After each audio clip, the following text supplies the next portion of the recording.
Hello children, let us do our reading 1.2. Who is the greatest? Page number 2.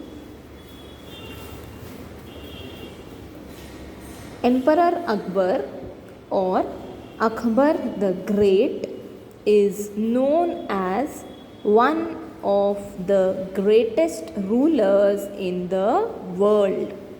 Not just because he had a vast empire, a very strong army, untold wealth, but because he was a good human being. He cared for his subjects. He had great respect for scholars, writers, poets, and artists belonging to different religions. He was a patron of art and culture. The 9 gems or Navratnas in his court were famous. Many people believe that of these 9 gems, Birbal was the closest to the emperor's heart. Akbar loved to pose interesting questions or problems in his court, and Birbal never failed to come up with an equally interesting answer. We don't know whether all the Akbar and Birbal stories that we hear today have any basis in history. They have been handed down over generations, mainly by word of mouth. Here are 2 of them. One day, the emperor entered the court with a very serious expression on his face. As soon as he was seated, he said, "I have a question for all of you. What should be the punishment for someone who pulls my moustache?" The court was stunned. Pull the emperor's moustache? It was unheard of. Flog him, give him 50 lashes of the whip, exclaimed one nobleman. That's not enough. Put him in jail without food and water, said another. Whip him, beat him up, hang him, cut off his offending hands. The agitated courtiers began to cry out. Only Birbal was silent. He was even smiling a little. What do you say, Birbal? What is your opinion? In my opinion, O giver of peace to the world, the offender should be given his favorite sweetmeats. Raja Birbal, are you out of your mind? Give sweetmeats for such a grave offense? The courtiers began to say. Birbal smiled and offered an explanation. Yes, who would be so bold as to pull the emperor's moustache? Only his own grandson.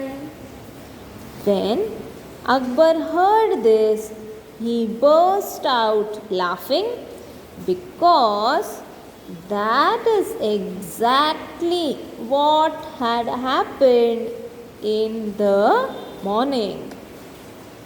On another occasion, Akbar was relaxing with some of his courtiers. A few of them thought this was a good opportunity to shower praise on the emperor and get some favors from him. They began to compete with each other in praising Akbar. You are the greatest of the kings. You are the greatest of the kings or emperors that ever lived on the earth.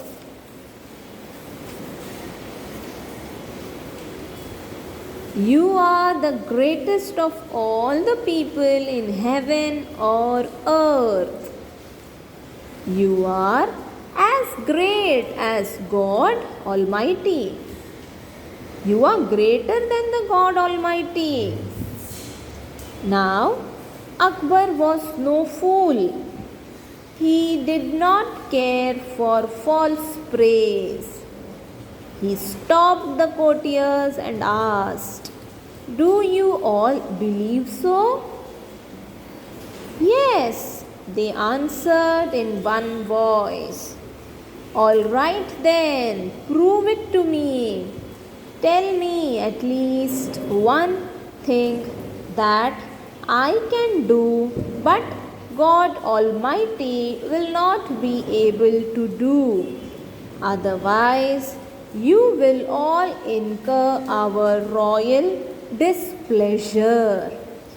You have till tomorrow morning to prove it." Akbar then left the place without another look at the courtiers. They were in a proper fix. They thought and thought, but couldn't think of any such thing. In the end, they went to Birbal. When Birbal heard their story, he told them not to worry. The next morning, the court was full. Everyone was curious to see what would happen next. "Well," said the emperor, "have you found a good answer to my question? Or are you ready to leave the court forever?" Just then, Birbal stepped forward and bowed low. "Please don't be angry with those who think you are the greatest. There is certainly at least one thing that you can do, but the God Almighty cannot." Akbar looked at Birbal thoughtfully. "And what is that one thing?" "When you want to punish someone, you can banish that person. You can throw him out of your kingdom. But God's kingdom extends everywhere. The Almighty cannot banish anyone from His kingdom." Akbar's face was lit up with a smile. "That was very clever, Birbal. While showing how I have an advantage, you have also shown that God is greater. I believe you." Akbar was so pleased with the answer that he forgave the courtiers for their stupidity. Yes, children, is this chapter clear? Try reading. Okay.